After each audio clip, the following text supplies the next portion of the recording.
And the river runs cold, so cold. Keep singing. Mr. Costa, I didn't know you were there.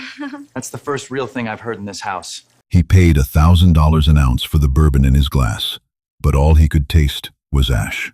The women they paraded before him were perfect, polished, and entirely hollow. Then, down a dark, bleach-scented hallway, he heard a fractured, off-key lullaby that broke him in half. The dining room of the Costa estate was a masterclass in intimidation. The ceiling vaulted too high, sucking the warmth out of the air and replacing it with a creeping, pervasive chill. The walls were paneled in dark, unvarnished walnut that seemed to absorb the light from the massive crystal chandelier above. Gabriel sat at the head of the 20-foot table, feeling the familiar, dull throb of a migraine nesting right behind his left eye. He rested his forearms against the heavy mahogany edge of the table. The fabric of his bespoke suit pulled tight across his shoulders, a physical reminder of the armor he wore every waking second. The room hummed with the sound of low, calculated conversation and the sharp, metallic clinking of silver forks scraping against bone china. To his right sat Diana West. She was the daughter of a prominent judge, brought here tonight under the thinly veiled guise of a social introduction. In reality, it was a transaction, a merging of legal influence and underground muscle. She was undeniably beautiful. Her hair was a cascade of artificial gold, falling over shoulders that looked as though they had been carved from marble. Her dress was a slip of emerald silk that clung to her ribs, and her posture was rigidly perfect. Gabriel looked at her and felt absolutely nothing. "My father believes the zoning laws in the South District are completely antiquated," Diana was saying, her voice a smooth, modulated purr that had been trained out of any regional accent. She leaned closer. The scent of her perfume washed over him, a heavy, cloying cloud of jasmine and synthetic vanilla that caught in the back of his throat. It was the smell of trying too hard. It was the smell of desperation, masked by a $1,000 price tag. "Is that so?" Gabriel replied. His voice was gravelly, scraped raw by the 3 packs of cigarettes he'd smoked that week, and the endless hours of shouting orders into burner phones. "He thinks someone with your entrepreneurial spirit could revitalize the area," she continued, laying a hand over his wrist. Her touch was cold. Her fingers were manicured to a sharp, terrifying point. The nails painted a lacquered crimson. Gabriel stared down at her hand, resting over his prominent veins and scarred knuckles. He didn't see a potential lover, or even a willing partner. He saw a pristine, fragile, porcelain doll. If he gripped her wrist too hard, he knew it would snap. If he showed her the reality of his life, the smell of copper in the basement, the sound a man makes when his kneecap gives way, the suffocating paranoia that kept him awake until dawn, she would shatter. He carefully pulled his arm away, picking up his rocks glass to mask the rejection. The ice clinked sharply against the crystal. He took a sip of the amber liquid. It burned his throat, a sharp, necessary pain that grounded him in the present moment. Around the table, his lieutenants were engaged in similar pantomimes. Thomas was laughing at a joke made by a senator's niece. Leo was pouring wine for a socialite whose face was pulled tight by surgical threads. Every woman in the room had been vetted, selected, and presented to the inner circle of the Costa Syndicate. They were commodities. Beautiful, flawless, empty commodities. Gabriel felt a sudden, violent surge of nausea. It wasn't the food. The imported truffles and seared wagyu tasted like damp cardboard to him anyway. It was the suffocating artificiality of it all. He was drowning in a sea of perfectly contoured faces and rehearsed laughter. He needed air. He pushed his chair back. The heavy wooden legs scraped loudly against the marble floor, a harsh, ugly sound that momentarily silenced the room. Heads turned. Conversations halted mid-sentence. "Excuse me," Gabriel said to the table at large. He didn't wait for a response. He didn't look at Diana's bewildered face. He turned and walked toward the heavy double doors leading to the east wing. The silence in the room stretched out behind him, thick and uncomfortable. But he didn't care. He pushed through the doors, the brass handles cold against his palms, and let them swing shut, cutting off the soft jazz playing from the hidden speakers. The hallway was dim, illuminated only by small, frosted sconces spaced every 10 feet. Gabriel loosened his tie, yanking the silk knot down his collar, and unbuttoned the top button of his shirt. He dragged a hand down his face, feeling the harsh stubble on his jawline. He was 34 years old, the uncontested head of the most ruthless organization on the eastern seaboard, and he had never felt so entirely, hopelessly empty. He leaned his back against the cold plaster wall and closed his eyes. The migraine pulsed, a steady, rhythmic throb that kept time with his elevated heart rate. He thought about the power he wielded. He could ruin a man with a phone call. He could buy entire city blocks. He could have any of the porcelain women in that dining room. Yet, beneath the expensive wool of his suit, his skin felt numb. His chest felt hollowed out, as if a vital organ had been surgically removed and replaced with a block of ice. He was surrounded by beauty, by wealth, by willing submission, and it all sickened him. It was a performance, and he was tired of being the lead actor. It was nearly 3 a.m. by the time the estate finally quieted down. The guests had been ushered into town cars and driven back to their gated communities. The lieutenants had retired to their quarters. The sprawling Costa mansion settled into a heavy, oppressive silence, save for the low, mechanized hum of the central heating system.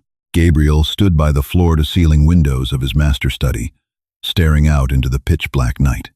Rain had started to fall, lashing angrily against the reinforced, bulletproof glass. The water warped the distant streetlights into smeary, bleeding halos. He held a lit cigarette between his fingers, the ash growing precariously long. He hadn't taken a drag in 5 minutes. He couldn't sleep. Sleep was a vulnerability he rarely afforded himself, and when he did, it was usually fractured by sharp, disjointed nightmares of his father's final, bloody hours. Crushing the cigarette into a heavy glass ashtray, Gabriel turned away from the window. The study felt too large, too silent. He needed a distraction, a file to read, a ledger to audit, anything to keep the creeping numbness at bay. But the papers on his desk offered no relief. They were just more numbers, more names, more problems waiting to be solved with intimidation or cash. He walked out of the study and began to roam. He moved silently through the carpeted upper hallways, a ghost haunting his own house. He descended the grand staircase, his leather soles making no sound against the thick Persian runner. Without consciously deciding to, he found himself drifting away from the opulent, public areas of the house and toward the service wing. The transition was stark. The plush carpeting gave way to scuffed linoleum. The warm, recessed lighting was replaced by harsh, flickering fluorescent tubes that buzzed like angry hornets. The air here was different too. It didn't smell of ozone and expensive cedarwood. Gabriel stopped at the entrance of the long corridor that housed the secondary kitchens and the laundry facilities. He inhaled sharply. The air bit at the back of his throat. It was the sharp, acrid scent of industrial bleach, mixed with the damp, sour smell of wet mop strings and cheap lemon soap. It was a real smell, unpretentious, abrasive. Then he heard it. It was faint at first, barely audible over the hum of the commercial refrigerators. A voice. Gabriel froze, his hand resting on the swinging door of the kitchen. He held his breath, straining to listen. It wasn't a beautiful voice, not in the way Diana West's calculated purr was beautiful. It was a low alto, thick and a little raspy, as if the singer hadn't spoken to another human being in days. The melody was disjointed, an old, mournful folk tune. The rhythm was uneven, broken by heavy exhales and the rhythmic abrasive sound of a stiff brush scrubbing against tile. Gabriel pushed the door open an inch. The light in the secondary kitchen was blinding. At the far end of the room, near the massive stainless steel sinks, knelt a woman. She was drowning in an oversized, faded blue utility shirt that had likely belonged to a man twice her size. The fabric was worn thin at the elbows and stained with dark, indeterminate splotches. Her dark hair was wrenched up into a chaotic, messy knot at the back of her head, held together by a cheap plastic clip. Loose strands clung wetly to the nape of her neck and the sides of her face. She was hunched over a bucket of soapy, gray water. In her right hand, she gripped a bristled scrub brush, attacking the grease-stained grout of the baseboards with a frantic, punishing energy. "And the river runs cold, so cold," she sang, her voice cracking slightly on the higher note. She didn't stop scrubbing. She used the song to pace her labor, throwing her entire body weight into the movement. "Take my bones down to the sea." Gabriel watched, utterly transfixed. She stopped for a fraction of a second to wipe her nose on the shoulder of her oversized shirt. The gesture was so unrefined, so raw, it made Gabriel's chest tight. She plunged her bare hands back into the caustic, bleach-filled water, wringing out a gray rag. Her knuckles were bright red, the skin visibly irritated and chapped. She didn't know she was being watched. She wasn't performing. There was no calculated angle to her jaw, no rehearsed pout to her lips. She was simply a woman trying to survive a brutal, solitary shift in the middle of the night, using a fractured melody to keep the heavy silence of the house from crushing her. Gabriel felt a sudden, sharp ache beneath his ribs. It wasn't lust. It was something far more dangerous. It was recognition. He saw the tension in her bony shoulders, the aggressive way she scrubbed at a stubborn stain, as if it had personally wronged her. He recognized the quiet, desperate anger of merely existing. He stepped into the kitchen. His shoes squeaked against a wet patch of linoleum. It was a tiny sound, but in the cavernous, echoing kitchen, it sounded like a gunshot. The singing snapped off instantly. The woman jerked upright as if she had been physically struck. The scrub brush clattered onto the floor, splashing gray water over her scuffed canvas sneakers. She scrambled backward, her hands flying up protectively, before she quickly forced them down to her sides. She kept her head lowered, her chin tucked tight to her chest. She was trembling. He could see the fabric of her oversized shirt vibrating around her shoulders. I'm sorry, sir," she stammered. Her voice was a terrified, breathless whisper, entirely stripped of the soulful resonance it had held moments before. "I'm sorry. I didn't mean to make noise. I'll be quiet. I'm sorry." "But," Gabriel stared at her. He saw the way she shrank into herself, trying to become as small and invisible as possible. She was looking at his shoes, entirely unwilling to make eye contact. She knew who he was. She knew exactly whose house she was cleaning, and she was terrified of him. A wave of bitter self-loathing washed over him. He was the monster in the dark. He was the reason she was shaking. The profound, grounded humanity he had felt listening to her sing was instantly severed by the reality of his own reputation. He opened his mouth to speak, to tell her it was fine, to ask her name. But his throat felt tight, and he knew his voice would come out as the harsh bark he used on his men. Instead, he clamped his jaw shut. He gave a sharp, stiff nod that she didn't even see, turned on his heel, and walked out of the kitchen. As the door swung shut behind him, he heard her let out a long, shaky breath, followed immediately by the frantic, desperate sound of the scrub brush attacking the tile once again. Gabriel walked back to his study, the smell of bleach clinging to the lining of his nose, feeling more isolated than he ever had in his entire life. The following evening, Gabriel could not focus. He sat behind his massive mahogany desk in the main office, a sprawling room lined with rare books he never read and leather armchairs that smelled of stale cigar smoke. Spread out before him were the weekly ledgers from the docks, a tedious breakdown of bribes, shipments, and skimmed profits. It was the lifeblood of his empire, the very thing he had bled and broken bones to secure. Tonight, it looked like meaningless garbage. His mind was stuck on a loop. It kept returning to the harsh, fluorescent lighting of the service kitchen. It replayed the way her voice had cracked on the word cold. He kept seeing her red, chapped hands plunging into the dirty water. He had pulled the staff manifest that morning. Lisa Hayes, 26 years old, hired through a third-party agency 3 months ago. Night shift, deep cleaning, and maintenance.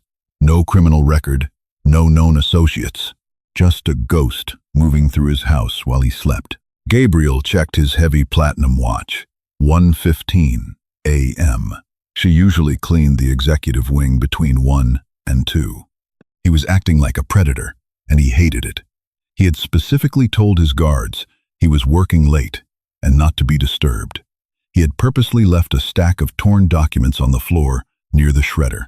He was engineering an encounter, manipulating the environment just to force her into his orbit. It was pathetic. It was exactly the kind of manipulative control he despised in his rivals. But he didn't leave the room. At 1:22 a.m., the heavy oak door creaked open. Gabriel kept his eyes fixed on the ledger, though he wasn't reading a single number. His muscles locked tight. Lisa slipped into the room sideways, pushing a heavy utility cart ahead of her. The wheels squeaked softly on the hardwood before hitting the perimeter of the Persian rug. She didn't look toward the desk. She kept her eyes glued to the floor, moving with the hypervigilant stiffness of a prey animal that knows it's in the same enclosure as a wolf. She smelled like damp cotton and that same stinging industrial lemon cleaner. It cut through the heavy, suffocating scent of leather and expensive cologne in the office, anchoring Gabriel instantly. He watched her from beneath his brow. She was wearing the same oversized blue shirt. Her hair was up again, though a few dark curls had escaped and clung to her cheek. She moved quietly, emptying the small wastebaskets into a larger plastic bag she had secured to her cart. The silence in the room was excruciating. It wasn't empty. It was taut, pulled tight, like a piano wire ready to snap. Gabriel could hear her uneven breathing. He could hear the rustle of the plastic bag. She reached the corner of the room where the shredder sat. She knelt to gather the torn documents he had deliberately left on the floor. Her movements were hurried, jerky, with anxiety. Gabriel couldn't take the silence anymore. The pressure in his chest was unbearable. "You missed a spot by the credenza last night," he said. His voice tore through the quiet room like a serrated blade. It was too loud, too rough. He hadn't meant it to sound like an accusation, but decades of issuing threats had ruined his ability to speak casually. Lisa gasped. It was a sharp, terrified sound. She jerked upward, her elbow catching the edge of the heavy brass wastebasket. It tipped over with a loud crash. The contents crumpled paper, a heavy glass ashtray, and the stubs of 3 cigars spilled out across the intricate pattern of the Persian rug. The ashtray hit the floorboards with a dull thud, spilling gray ash everywhere. Lisa froze, staring at the mess. Then, a small, choked noise escaped her throat. She dropped to her knees, her hands flying over the rug, frantically trying to scoop up the ash and the crumpled paper. "I'm sorry," she babbled, her voice thick with panic. "Oh God, I'm sorry, Mr. Costa. I'm sorry. I'll clean it. I'll get the vacuum. Please don't." She was hyperventilating, her hands shaking so badly she was merely smearing the ash deeper into the expensive wool fibers. Gabriel felt sick. He pushed his chair back. It groaned against the floorboards. He stood up and walked around the massive desk. As he approached, Lisa cringed, physically pulling her shoulders up to guard her neck. She squeezed her eyes shut, waiting for a blow, or a scream, or a violent dismissal. Gabriel didn't yell. He dropped to his knees on the rug opposite her. He reached out and began picking up the crumpled papers, tossing them into the upright wastebasket. Lisa's eyes snapped open. She stared at him, bewildered, her breath catching in her throat. She watched his large, manicured hands that dictated life and death in the city, gathering up dirty paper and cigar stubs. "Stop," she whispered, her voice cracking. "Please, sir, don't. You'll ruin your suit. I can do it. It's my job." "Leave it," Gabriel said gruffly. He reached for the heavy glass ashtray at the exact moment she did. His fingers brushed against hers. It was a glancing touch, barely a second of contact, but it hit Gabriel like a physical shock. He stopped moving completely. He looked at her hand. Then, slowly, he turned his palm upward and deliberately pressed his fingers against hers. Lisa went entirely rigid, too terrified to pull away. Her skin was nothing like the women he touched. There was no expensive lotion, no impossible softness. Her skin was rough, like fine grit sandpaper. The pads of her fingers were heavily calloused, hardened by years of manual labor. The skin around her cuticles was dry and peeling. The nail beds cracked and stained slightly gray from chemical cleaners. It was a hand that had fought for every dollar. A hand that knew the brutal, unglamorous reality of the world. To Gabriel, it was the most beautiful, grounding thing he had touched in years. The cold numbness, that constantly gripped his chest fractured, letting in a sharp, painful rush of heat. He looked up from her hand and met her eyes. They were hazel, flecked with green, and completely wide with fear. She had dark, bruised-looking circles under her eyes, and a faint, silver scar interrupting the line of her left eyebrow. Her lower lip was chewed raw, currently trapped between her teeth. She was deeply imperfect. She was exhausted. She was real. "Your hands," Gabriel murmured, his voice dropping an octave, losing its harsh edge. He rubbed his thumb gently over the rough callus on her index finger. "They're frozen." Lisa finally flinched, pulling her hand back as if he had burned her. She cradled it against her chest, her breathing shallow and rapid. "Please, Mr. Costa," she begged, her eyes darting to the door. "I need this job. I won't drop anything ever again. I won't make a sound." Gabriel remained kneeling. The ash was staining the knees of his $1,000 trousers, but he didn't care. He stared at her, seeing the absolute conviction in her eyes that he was about to destroy her livelihood over a spilled ashtray. "Do you sing when you clean my office, Lisa?" he asked quietly. Her breath hitched. The color drained completely from her already pale face. She thought she was caught. She thought this was the reason for his anger. "No," she said quickly, shaking her head. "No, sir. Never. I know the rules. No noise in the executive wing. I was tired last night. In the kitchen. I forgot myself. It won't happen again." Gabriel leaned forward slightly, resting his forearms on his knees. The smell of the lemon cleaner on her skin was intoxicating in its harshness. "That wasn't a reprimand," Gabriel said, staring at the raw, chewed edge of her lip. He swallowed hard, the muscles in his jaw ticking as he fought to find words that weren't commands or threats. "I was asking." Lisa stared at him, her hazel eyes searching his hard, scarred face for the trick. She didn't find one. The silence stretched between them, thick with the smell of spilled ash and lemon soap, heavy with a terrifying, unspoken contradiction. For the next 2 weeks, the sprawling Costa estate became a chessboard. Gabriel started altering his schedule. He stopped taking the late-night meetings at the downtown clubs, delegating the brutal, face-to-face extortions to Thomas and Leo. Instead, he came home. He sat in the darkened rooms of his mansion, a ghost haunting the perimeter of Lisa's route. He didn't speak to her. He just made sure he was there. He would sit in the leather wingback chair in the library, sipping scotch in the gloom, listening to the rhythmic, sweeping sound of her dusting the upper shelves. He would stand on the second-floor balcony, watching her haul heavy bags of refuse across the wet gravel of the service driveway. It was a suffocating kind of attention. Gabriel knew it, and he despised himself for it. But the addiction was taking root. He was starving for the raw, unpolished reality she dragged into his sterile world. But the singing had stopped. Lisa moved through the house with the rigid, agonizing stiffness of a soldier navigating a minefield. The heavy blue utility shirt now looked like armor. She kept her head down, her movements sharp and rushed. The lemon soap still followed her. But the quiet hums, the fractured folk songs that used to echo off the marble floors, were completely dead. Gabriel had killed them simply by existing in her orbit. On a suffocatingly humid Tuesday night in late August, Gabriel reached his breaking point. The air conditioner in the east wing had failed, leaving the heavy air stagnant and smelling of ozone and impending rain. His collar was unbuttoned, his tie discarded somewhere in the foyer. The dull, pulsing headache was back, hammering against his temples. He found her in the conservatory. It was a massive, glass-domed room at the back of the house, choked with exotic ferns and heavy-headed orchids that his late mother had imported.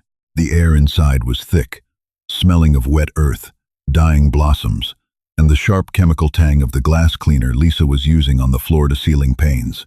She was stretching upward, a gray rag clutched in her hand, wiping a streak off the glass.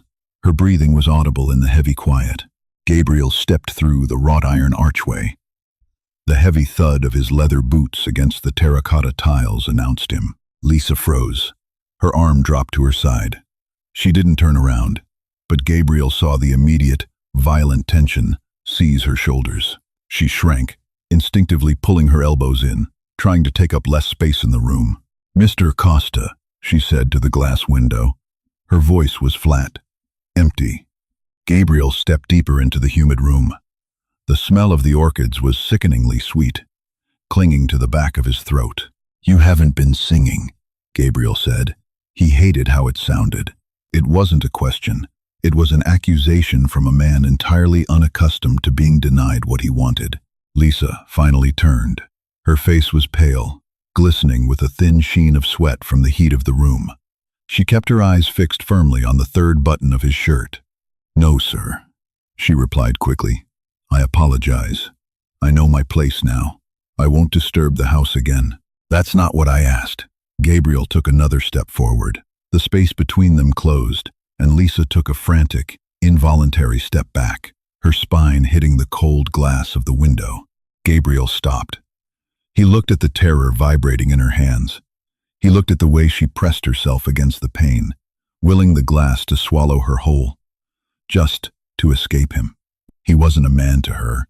He was a natural disaster. He was the threat of violence wearing a bespoke suit. "Sing for me," Gabriel commanded. It slipped out before he could stop it. The words were heavy, blunt instruments.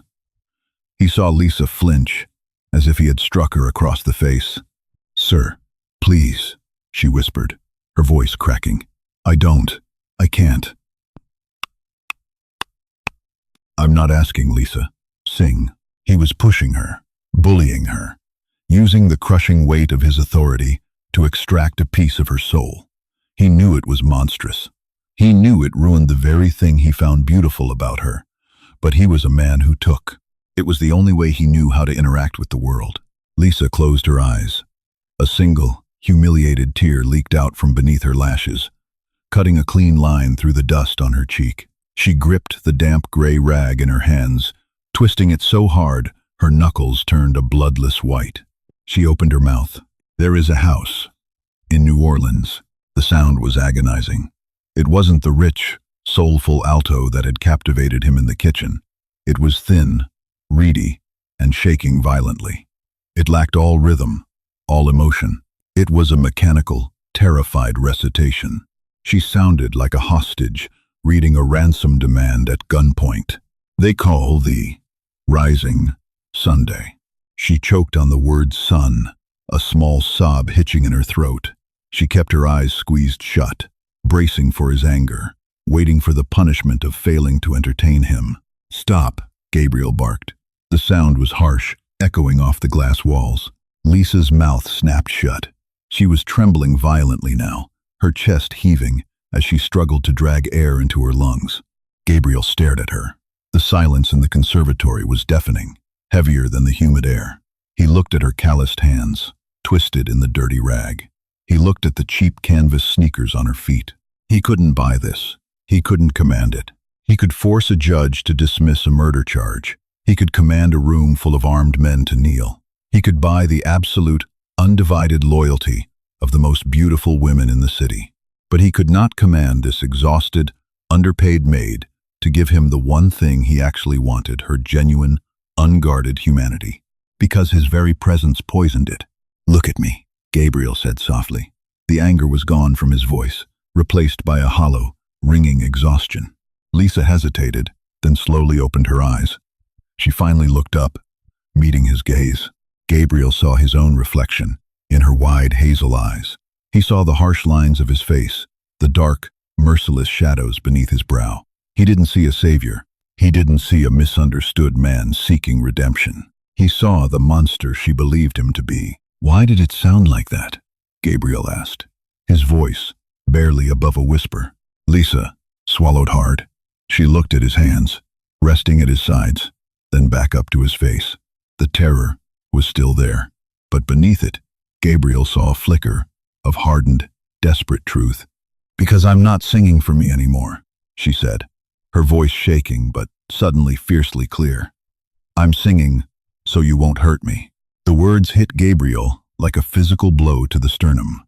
He took a slow step backward. The heavy terracotta tile shifted slightly beneath his boot. He looked at her for a long, agonizing moment. absorbing the absolute, irrefutable truth of what she had said. Without another word, Gabriel turned around and walked out of the conservatory, leaving her shivering against the glass. It happened 3 days later. A deal at the docks went violently wrong. A rival crew from the south side tried to intercept a shipment of untraceable pharmaceuticals. Gabriel didn't send his lieutenants. He went himself. He needed the violence. He needed the sharp, metallic adrenaline to burn away the suffocating, hollow ache in his chest. He walked back into the Costa estate at 4 a.m. The heavy front doors slammed shut behind him. The grand foyer was dimly lit, the marble floor gleaming under the security lights. Gabriel stood in the center of the room, breathing heavily. His suit jacket was gone. His white dress shirt was torn at the shoulder, the fabric clinging wetly to his skin.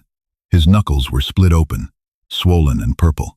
The heavy, unmistakable stench of copper, gunpowder, and cheap harbor whiskey clung to him like a second skin.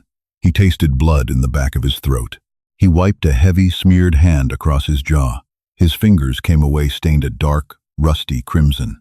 He heard a soft gasp. Gabriel snapped his head up. Standing at the top of the grand staircase, clutching a bundle of pristine white towels to her chest, was Lisa. She wasn't looking at the floor this time. She was staring directly at him. Specifically, she was staring at the dark red stain spreading across the ribs of his white shirt, and the blood dripping sluggishly from his knuckles onto the immaculate marble floor. Gabriel froze. The adrenaline bleeding out of his system left him suddenly, violently cold. He watched her eyes widen. He watched the realization hit her. She had known who he was in the abstract, the wealthy, intimidating boss of a nameless, scary company. But now, she was looking at the reality. She was looking at a man who had just beaten another human being to death with his bare hands on a rain-slicked concrete pier. The bundle of towels slipped from her grip. They tumbled down the carpeted stairs, landing in a soft, white heap a few feet from Gabriel's boots. Lisa didn't run. She was paralyzed, pinned to the top of the stairs by absolute, primal terror. Gabriel looked down at his hands. He looked at the blood under his fingernails.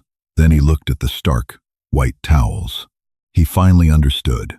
He had wanted to pull her into his world because she was real. He wanted to sit her at the 20-foot mahogany table. He wanted to wrap her in emerald silk and listen to her sing just for him. He wanted to use her raw, calloused humanity to patch the gaping hole in his own chest.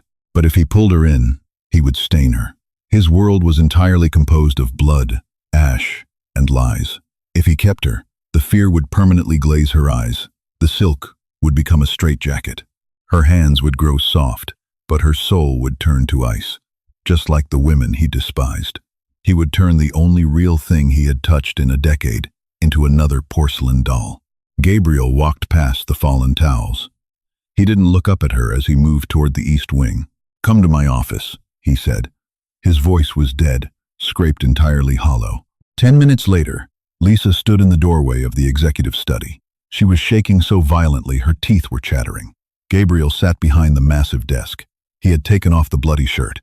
He wore a clean, black undershirt, though he hadn't bothered to wash his hands. The blood was drying in the cracks of his knuckles. He didn't look at her. He kept his eyes focused on the heavy, manila envelope resting on the center of his desk. "Take it," Gabriel said. Lisa hesitated, then shuffled forward. She reached out with a trembling, calloused hand and pulled the envelope toward her. It was thick, heavy. "There's $50,000 in there," Gabriel stated, his tone strictly business. Cold, unfeeling, severance.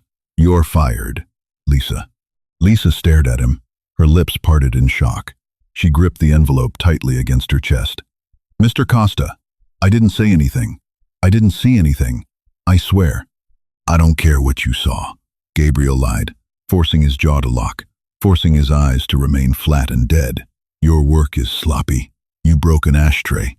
You talk back. I don't tolerate incompetence in my house." He was using the cruelty to sever the tie.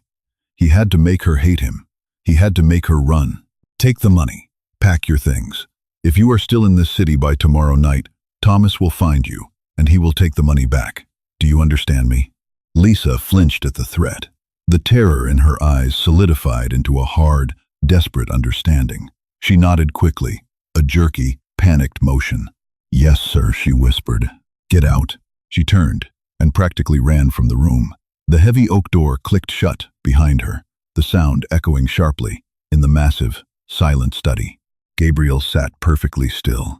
He listened to the frantic squeak of her rubber soles fading down the hallway. He listened until the massive front doors of the estate opened and closed, sealing him inside. He reached out and picked up his crystal rocks glass. He poured 3 fingers of the $1,000 bourbon. His bloody knuckle throbbed as he gripped the glass. He took a slow sip. The house was perfectly quiet. The air smelled of expensive leather, ozone, and dried copper. There was no bleach, there was no lemon soap, and there was no music. Gabriel sat in the dark, surrounded by an empire of unimaginable wealth, entirely and permanently alone, waiting for a song he had deliberately silenced to save the singer. Wow, that ending hits hard. Sometimes, the only way to protect something beautiful is to let it go. What did you think of Gabriel's choice? Was he right to push Lisa away? Or should he have risked it all to keep her? Drop your thoughts in the comments. If this story gave you chills, make sure to hit that like button, share it with someone who loves a dark, gritty romance, and subscribe for more intense, grounded storytelling. See you in the next one.